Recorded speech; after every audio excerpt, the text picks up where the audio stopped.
Let's go to God in prayer. God, thank you for the words of that song, that no matter what's going on in life, we can come to you just as we are, and you're there ready to embrace us and to accept us and to encourage us and to just give us the things that we need. And God, I thank you for this opportunity we have today as we're looking into the life and the story of David and just the things that he reminds us of ourselves, that we're all human, that we're all flawed, that we all make decisions that we regret, that we shouldn't make, but yet you used him in spite of all of that, and that's the same calling you give to us. So we thank you and we praise you for that. And God, this morning as we look into this part of his story, I pray that you just open our hearts and our minds into what you want us to know, especially as we just dig a little bit deeper into our own lives and the decisions we're making and what that means for us. In Christ's name I pray, amen.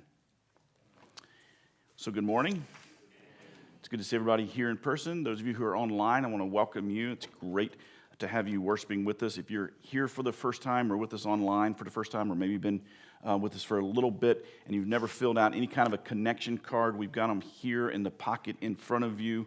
It's a great opportunity for us just to be able to connect a name with a face there. And if you're online, you've got a link there at the bottom of your screen where you can just click on that and it'll take you to our online connection. And we're happy to pray over anything you have going on, answer any questions. If you're a regular around here, it's a great opportunity for you to share that kind of stuff with me and with our staff as well. But we're glad to be worshiping together this morning. I got a couple announcements before we jump into our series. The first is just reminding those of you with middle and with elementary age kids that Camp Compassion is coming up this summer in June, and we'd love to have your kids, and more than that, we would love to have your neighbors' kids, your coworkers' kids, your friends and families' kids. So if you know kids that would love to come to Camp Compassion, we'd love to have them. You can go right to our website with all the details there. You can share that page with folks on your social media feeds and email them and text them and all that, and it's going to be a great summer for a camp. And then finally, the Transforming Church Insight, and I was going to say this will be the last Sunday I bug you about it, but I'll actually bug you about it one more time next Sunday, because next Monday it gets shut down about 8 o'clock in the morning. So between now and next Sunday will be the last opportunity you have to fill out the TCI force. And I just want to say thanks to those of you who have already taken the time to do this. We've had a little over 60 people at this point, as of Friday anyway, who filled it out. That's a great representation. They look for 20% of our average attendance on a Sunday morning, so we're well beyond that. So thank you to those of you who've already filled it out, but don't let that discourage those of you who haven't. We still want input from as many people as we can get as we do the discovery phase of our strategic planning that we're doing this year. And also, we're going to be doing bingo night. Again, that was a huge hit. Last year, I think we did bingo night. Once we were able to do more things, once COVID started opening up a little bit more. This will be an outdoor event, weather permitting. Jeff Bechtel will be back. He's not a professional bingo caller, but he is pretty darn close. If you were here, you know what I'm talking about. So this is a whole lot of fun for the whole family. Bring your friends to this as well. There's no capacity limit because we'll be doing it outside in the upper parking lot like we did before. So plan to join us on June 4th for bingo night. I think that's it. So let's jump into our series. We started a brand new series last week on the life of David, and I said it was on the Old Testament David, not the pastor of this church, David's life. Although if you want me to, I'm happy to do a series on my life sometime. I'm not sure how much spiritual insight you'll get from that. But as we look at the Old Testament character of David was a lot of things. I mean, he was a shepherd, right? As we'll see today, he became best friends with the king's son. He was a husband, he was a father, he was a son, a brother, all of that. He eventually becomes Israel's second king. And where we left off last week was with 15-year-old David, the giant killer. And if you missed last week's message, let me encourage you to go back and check that out online, because it was kind of really a good introduction into who David is and kind of where we're going with all this. But after killing Goliath, David is so famous in Israel. I mean, he's the most famous person in the land at that point after killing Goliath. And that's kind of where we left him last week. And that's where we're going to pick up his story today. And as we jump into the story today, we're going to see something in David's story that is so relevant to all of us and to all of our stories. Either right now in the season of life you're in right now or in a future season of life that we're going to be in. It's certainly going to be relevant at some point in the past. And here's what we're going to see in David's story. It's that the ways of God are most unappealing and seemingly irrelevant when we are angry, when we're isolated, and when we're afraid. That the ways of God, following God, are most unappealing and they seem to be the most irrelevant when we're really, really angry, when we're isolated, when we're alone and by ourselves, or when we're just afraid. And these three conditions right here, and we've probably all experienced this, but these three conditions, they have the potential to undermine the resolve of the most dedicated, devout, disciplined person among us. They really do. And these three things right here, they have the potential to cause all of us to crash right through every moral and ethical boundary that we've set up for ourselves. These three conditions have the potential to drive us beyond the guardrails that we've set up for our lives, physically, relationally, financially, and professionally. And one of these three things, maybe a combination of these three things, are most likely a part of your greatest regret in life. I mean, if you think about the greatest regret you have in life, chances are it was either when you were super angry and you said something or you did something and you regret it. It was when you were isolated and you were alone or you were just afraid. And chances are one of these three things will be part of a future regret for all of us. And the reason is this. When we're in the middle of one of these things or all of these things, when we're in the middle of this, when we're overwhelmed with the emotions that are associated with anger and isolation and fear, when we're overwhelmed by that, then we want to do something about it. There's a tension there, and we say we just want to fix it, right? I've got to do something to relieve this tension. I've got to fix this issue. I've got to resolve this. And oftentimes we do the wrong thing. We rely on our instincts, or we do what we did last time that we thought would work as well, or we do what just kind of comes naturally to us. And as a result, things don't get better, things get worse. There's not less regret, there's more regret. There's not less complications. Life is now more complicated. We end up angrier, we end up lonelier, and we end up scared-er, right? And I realize I just made up a word, so please don't text me that I was wrong there. Now, to the story of David. David had two failures in his life. If you read through his whole story, he had two huge failures. One he's very, very famous for. It happened when he was in his 50s after he became king. Her name was Bathsheba. Most of us who grew up in school or in Sunday school know that story. But the one we're going to look at today happened when he was in his 20s. He was around 22 years old when this happened. And this is a huge failure that he's not really famous for. It's not one of the most, it's not one of the things we talk about a lot, but I think it's one of the most interesting stories, maybe in all of Scripture, but certainly in the Old Testament. So last week we followed him into the Valley of Elah, where he faced Goliath. And like I said, after he killed Goliath, he became the most popular person in the nation of Israel. He was only 15 years old. And he becomes a legend. And King Saul realizes that David has a lot of potential. He just recognizes the potential in him. But he also realizes that David has a lot of influence and David has a lot of power. And King Saul was a very, very insecure person. And so he comes up with a plan, and it might have actually been a good plan if David hadn't have been who David was. But Saul comes up with a plan, and he decided he's going to get David into his family so that he can control David. He can keep an eye on him, keep tabs on him, he can kind of control him. And so he offers one of his daughters to David in marriage. And David's response was very interested. He said, I'm not worthy to be the king's son-in-law. And maybe he thought that because he didn't really come from a wealthy, well-known, famous family or something like that. Maybe he thought that because he was 15 years old, and what 15-year-old guy wants to get married, right? So David refuses the king's offer to be the king's son-in-law, and so now the people are even more impressed with David. I mean, who does that? What a humble guy, right? Well, time goes by, And Saul is continuing to look for ways to control David. And eventually David falls in love with one of Saul's other daughters. Her name was Michal, and they get married. And then he becomes best friends with King Saul's son, Jonathan. And the next thing you know, King Saul realizes getting this kid into my family was actually a really, really bad idea because he's so powerful and he's so influential. Everybody loves David in the country, and now all of my family loves David.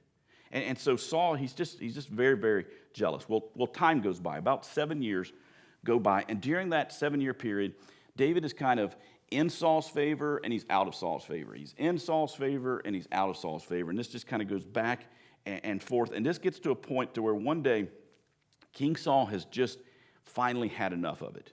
And he discovers that every time he tries to get David secretly arrested, that his son Jonathan gives him a heads up, or his daughter Michal lets him know what's going on, and David just kind of keeps slipping through Saul's fingers, and he can't get him. And so Saul's frustration just builds and builds and builds, and finally it comes to a head one night at dinner.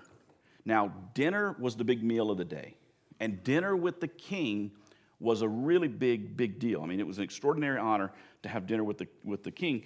And David had typically showed up for dinner, but during these last few turbulent years, he kept missing family dinner, right? And Saul would ask his son, where's David? And Jonathan would kind of cover for him. And so one night, the whole family is gathered, and it's a big deal. David's not there, and King Saul just loses it. He just explodes at the dinner table. And here's what the text says happened next. This is one of those passages that if you have young children, you probably don't want to read this passage to them just yet. You probably want to be a little bit older. But here's what happened. Saul's anger flared up at Jonathan. And he said to him, "You son of a perverse and rebellious woman, you." I mean, that's pretty strong language, right? And it's at the family dinner table. And I hope that perverse and rebellious woman wasn't sitting at the table that night, right? But you son of a perverse and rebellious woman, you. Don't I know that you have sided with the son of Jesse? Don't I know that you've sided with David? I mean, Saul's just had it. He's like, I'm tired of pretending. I know that everybody at this table has sided with David, and they're all against me, the king. He says, don't I know that you've sided with the son of Jesse? To your own shame, and he's talking to Jonathan, and to the shame. I mean, is she here? Of that mother who bore you, right? Again, I think there must have been some marriage issues between the king and his wife. And he says, as long as the son of Jesse, as long as David lives on this earth, and Saul's about to get to the real issue, the thing that's really on his mind and bothering him. It says, as long as the son of Jesse lives on this earth, neither you, Jonathan, nor your kingdom. Because, see, Saul recognized that Jonathan was the next king of Israel.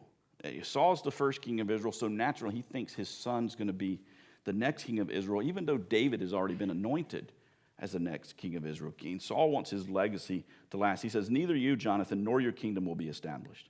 Now send someone to bring him to me, for he must die. And then he just storms out of the room. And Jonathan goes and he finds David, and he says to David, he says, David, it has gotten so bad that you don't just have to leave town. You've got to leave the country, because my father is not going to stop until you are arrested and until you're dead. And he's too threatened by your reputation, and he's too threatened by your influence on this nation. David was 22 years old when this happened. And suddenly, he's afraid for his life. He's all alone. He's been rejected by the man that he's risked his life for over and over again. And he feels rejected now by the nation that he's risked his life for over and over again. And in this case, David had done nothing wrong. So he's abandoned, he's angry, and he's afraid. And he did what many of us do when we feel abandoned, angry, or afraid. He panicked. He decided that he was going to take matters into his own hands. He lost sight of something, and it's hard for us to imagine this, but he lost sight of the fact that God was actually with him.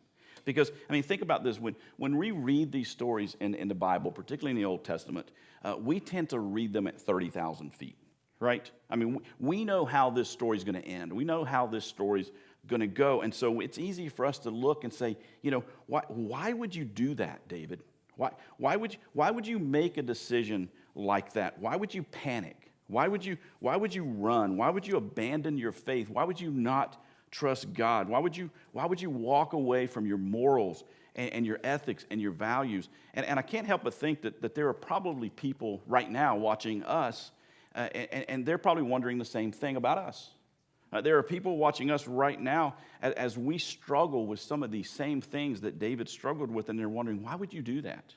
And in fact, let's be honest. I mean, you and I, we can look back on a season of our own lives, right? And now that you have some time and some context and you've been able to reflect a little bit, you can probably ask yourself, why would I do that? Why would I go there? Why would I call them back? Why would I say yes to that invitation? Why would I spend that money? Why would I take on that debt? And what was going on? Well, it's simple. When we feel abandoned, angry, and afraid, our natural inclination is to panic, or our natural inclination is to do what David did and to take matters into our own hands. So back to the story of David. Here's what happened. David went to Nob, to Ahimelech the priest. Now, Nob was where the tabernacle was at the time, where they worshiped, where they made sacrifices to God.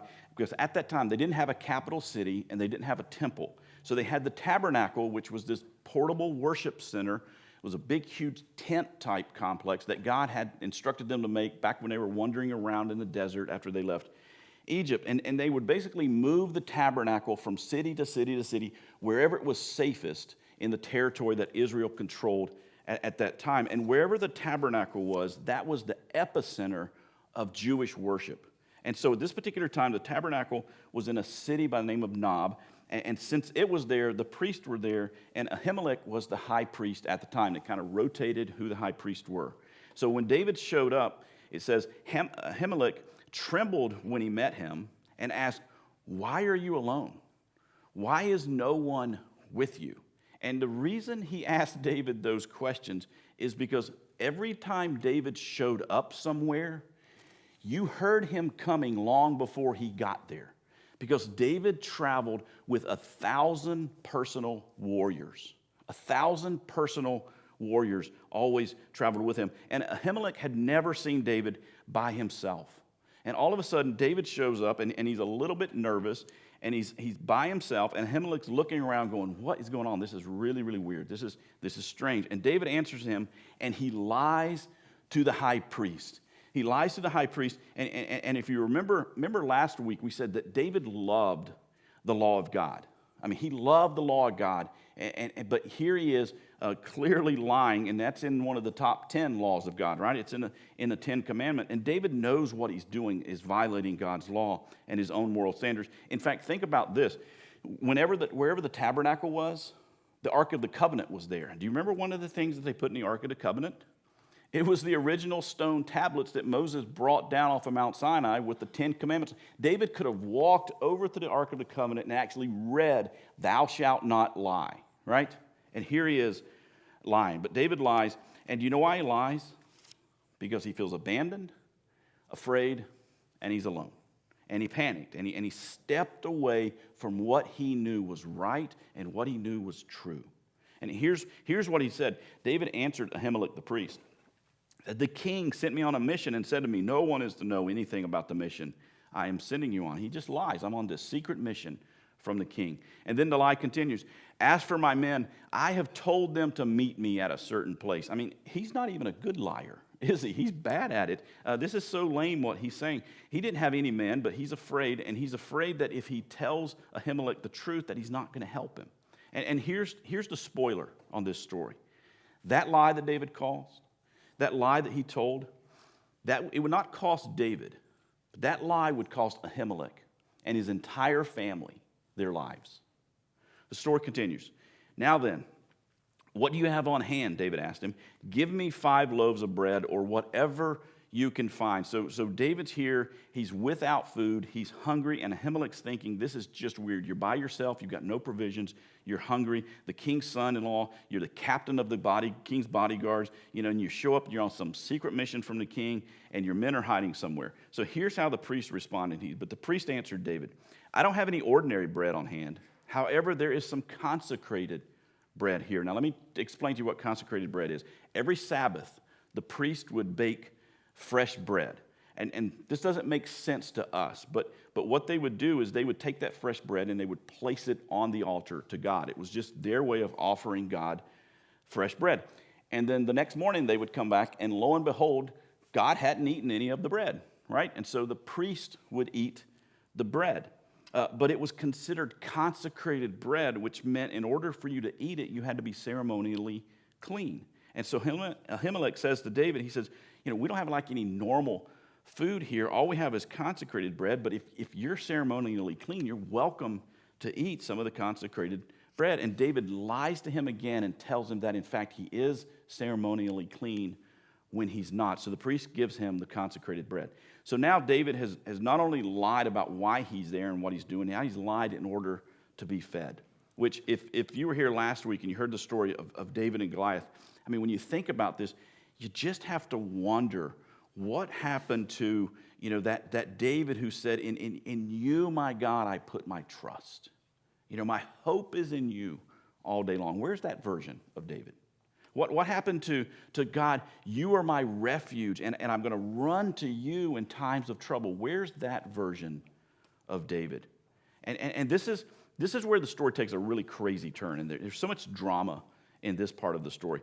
David asked Ahimelech, do you have a spear or a sword here? I haven't brought my sword or any other weapon because the king's mission was so urgent. I mean, the mission was so urgent. He's basically saying the mission was so urgent. I just jumped in my car. I didn't take time to pack. I didn't take time to bring any food with me. I didn't grab a weapon on my way out or anything like that. And this is where Ahimelech probably knew something was really, really wrong, because here's David. He's the greatest warrior in the land. He's the king's bodyguard, the captain of the king's guard, and he shows up by himself, hungry, has no weapon with him, and none of this makes any sense. And then what happens next is David he's virtually transported back in time. David is virtually transported back in time to the very event that God used to catapult him into the fame that he has. And what happens next should have been a wake-up call for David. I mean, it should have been a wake-up call that he was on the wrong path. I mean, this is the moment when he should have said, what in the world am I doing here? And why am I even considering these options? This was the moment when his eyes should have been opened wide. He's asking for a spear. He's asking for a sword. And check this out. This is what the priest says. The sword of Goliath, the Philistine. Remember whom you killed, David, 7 years ago? The Philistine whom you killed in the valley of Elah. That sword is here, he says. I mean, can you imagine the drama around this? I need a sword. I need a weapon. And the only weapon that's there is the weapon that you used to behead a giant the day that you became the David that we all know and respect and love. If you read the backstory, we're told that after David cut Goliath's head off with his own sword, he kept the sword, kind of as a souvenir. And later, out of gratitude to God, he took the sword of Goliath, dedicated it to God, and gave it to the high priest. It was basically his way of saying, God, I recognize that it was you who took care of me. I recognize it was you who delivered me with this weapon. It wasn't me that did it. So I want to give back to you this weapon as a reminder that I am dependent on you. See, there's so much emotion, there's so much significance surrounding the sword of Goliath for David. And this should have been a wake-up call for him. And we just have to ask, what happened?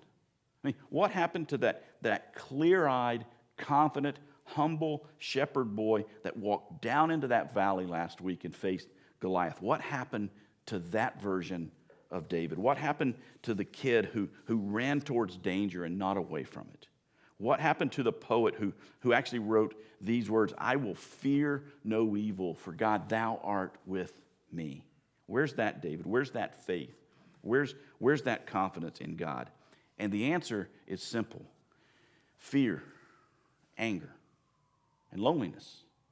And we all know this, don't we? I mean, these three giants have the potential to cause us to forget all of the defeated giants in our past. And David gets a visual reminder. He is shown a visual aid to remind him of God's faithfulness and God's power. Goliath's sword, and he misses it. The priest replied, "The sword, it is wrapped in a cloth behind the ephod. If you want it, take it. There is no other sword here but that one." And David said, "There is none like it. Give it to me." And he takes the sword, and this would be a decision that David would regret for the rest of his life. This would become, like all of our decisions, it would become a permanent part of his life story. And this is where our story kind of intersects with the story of David, doesn't it? Because isn't this sometimes true? When we need God the most, we are oftentimes least apt to lean in his direction. And when we need God the most, oftentimes we are tempted to run away from him rather than towards him. We opt for things that never worked before and didn't get us where we are, and that often lead to regret. So David, he takes Goliath's sword, and then just to show you where this goes, and it's easy to be critical of David, but we all have our version of this. David takes Goliath's sword. He knows he has to leave the country. Jonathan's told him, you got to leave the country. You can't just leave town. Guess where he goes? He goes to the Philistines. He goes to the land of the Philistines. That's a real smart move, isn't it? Not only that, it gets a little bit worse. We're told that he goes to the city of Gath. Do you remember who was from the city of Gath? Yeah, Goliath was from the city of Gath. I mean, this is so ridiculous. Nobody could make this stuff up. And he's panicking, so he goes to the Philistines, and he goes to the leader of the Philistines, and he says to them, "I want to join your army. I want to fight my own people, the Israelites." And they're not buying it. They're like, there is no way. I mean, you are David. Everybody knows who you are. You killed Goliath, and don't tell us that you're not him because you've got Goliath's sword with you, right? Well, now David becomes really afraid because now he's surrounded by his enemies. And so what does he do next? He pretends like he's insane. It's an incredible story. Literally, he starts clawing at the wood door with his fingernails. He starts slobbering all over himself. I mean, you should read your Bible. This is all in the Bible.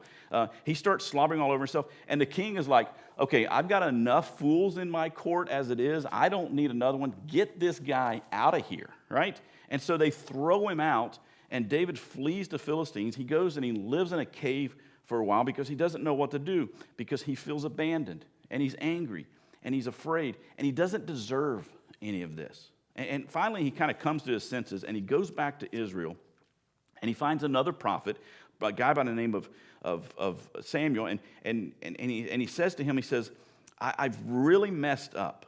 Would you tell me what God's will is for my life? Because I just can't see clearly. I just can't see what God's will is for my life. I need your counsel. But the problem is the damage was done.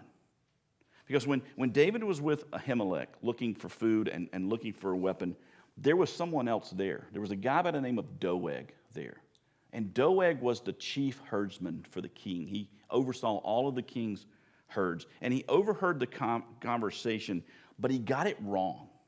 He heard just enough of the detail to be confused about what was actually going on, and it makes Ahimelech look really, really bad. And he goes to the king. Doeg goes to the king Saul, and he says, "I know where David is." He went to Ahimelech for advice, and king, I hate to be the one to tell you this, but the chief priest he sided with your enemy David. He gave him food and he gave him a weapon, and here's how the conversation went. Ahimelech inquired of the Lord for him. This is Doeg speaking. He also gave him provisions and the sword of Goliath the Philistine. In other words, he fed him and he armed him. And the king is furious. The text says, "Then the king sent for the priest Ahimelech, son of Ahitub, and all the men of his family, who were the priests at Nob. And they all came to the king. And King Saul said to him, 'Why have you conspired against me, you and this son of Jesse, giving him bread and a sword and inquiring of God for him, so that he has rebelled against me and lies in wait for me, as he does today?' But Ahimelech is like, 'Wait a minute, what are you talking about? King, what is going on?' Ahimelech answered the king, Who of all your servants is as loyal as David, the king's son-in-law, captain of your bodyguards, and highly respected in your household? He's saying, no one, in my opinion, is more loyal than David is. His reputation is such in the community, and he's loyal as they come to you. I mean, he's even your bodyguard, he says. You trusted him with your life. He says this, was that the first day I inquired of God for him? Of course not. Let not the king accuse your servant. Don't accuse me. I don't know anything about this. Or any of his father's family. For, king, I don't know what's going on, right? He said, your servant knows nothing at all about this whole affair. But the king said, you will surely die, Ahimelech, you and your whole family. Because King Saul's just crazy, and he's paranoid, and he's afraid. And then the king did something really, really foolish. Then the king ordered the guards at his side, turn and kill the priests of the Lord, because they too have sided with David. They knew he was fleeing, yet they did not tell me. But the king's officials were unwilling to raise a hand and strike the priests of the Lord. They said, King, we will kill your enemies, but we will not kill the priests of God. That is a line too far. That is a line we will not cross. That's going too far, and we will not be part of it. But Doeg, the chief herdsman, thinking this is a really good opportunity to get in good with the king, he raises his hand. He said, King Saul, if they won't do it, I will. And Doeg slaughters 85 priests that day. But Saul isn't finished. He says, Doeg, now I want you to take your men and I want you to go to Nob. And I want you to go down Nob and I want you to kill every man, every woman, every child, and every infant. They even killed all of the animals at Nob. And very few people escaped the slaughter that day. One of them was Ahimelech's son, and he flees and he finds David, and he falls down at David's feet, and he tells him the whole story. And David is broken when he hears the story. And the text says that when he heard it, he said, I am responsible for the death of your whole family. David was responsible for the death of an entire village. Because when we take matters into our own hands, sometimes it feels good. It just doesn't usually turn out too good. Now, we're going to pick up the story of David next week, but I want to ask you a couple of questions as we just think about how this part of David's story intersects with our stories, because this is just common to all of us. There's going to be a time in our lives when our anger pushes us to do things we know we shouldn't do. Or in our sense of isolation or loneliness, suddenly we're considering things that you would tell other people they have no business considering, but they become a live option for you because the emotions are just so powerful. So here's the first question that I'd ask you this week to think about. What is your loneliness, anger, or fear causing you to consider that you've never considered before? Like relationally, financially, physically, professionally, some sort of risk you've never considered before. What is it that your loneliness, your anger, or your fear is causing you to consider that you've never considered before? How about this question? Who besides you does your loneliness put at risk? I mean, who does it put at risk? And I could tell you who that is. It's the people who you love the most and who you love the most, who love you the most. That's who that puts at risk. Who else's future hangs in the balance of your decision to give in to the impulses caused by anger, abandonment, and fear? One last question. What advice would you give someone who was you? What advice would you tell yourself? And here's the great thing about that question is we know the advice that David would give us. And not 22-year-old David, but grown up King David would later give this advice, and here's what he would later write. The Lord is a refuge for the oppressed, a stronghold in times of trouble. David would tell us, I took refuge in my ability to control the outcomes, and the outcomes were a disaster. He would write this, those who know your name trust in you, God. For you, Lord, have never forsaken those who seek you. David would say, I thought God had forsaken me, but I was wrong. I was mistaken. God was actually with me the entire time. And you know what David would tell you? He would say, don't make that mistake. He would say, when you feel forsaken, you are mistaken. That's what David would say. That's what Jesus said to us. And when we feel abandoned, angry, and afraid, that's who we need to run to. Because like we said last week, our hope comes from what we put our trust in. And when you feel angry, abandoned, or afraid, you need to put your trust in God and in the power that comes with knowing Him. Let me pray for you. God, we've all been this version of David. We've all been in places in our lives where we felt angry, where we felt abandoned and just alone, or where we were just afraid of something. And God, we can all look back at those times in our lives and recognize those were times when we generally made our worst mistakes. We said things we didn't want to say or regretted saying. We did things we regretted doing. We went places that we wish we hadn't have gone to. We took on things that we regretted later. And God, we know that those things are going to happen in the future. So God, I pray that we would just remember the times when you have shown up in our lives, just like you did with David and Goliath, where you've shown up and you've been there for us and you've gotten us through. And when those emotions are so strong, I pray that those reminders would come back to us and we would move in that direction rather than the direction of our own instincts. And so we pray that you would just protect us in those times. And God, if there's anybody in the middle of this right now, I pray that they would be able to step outside of themselves and see some of the choices they're thinking about making or maybe already are making and be able to move away from those and back towards you. In Christ's name I pray. Amen.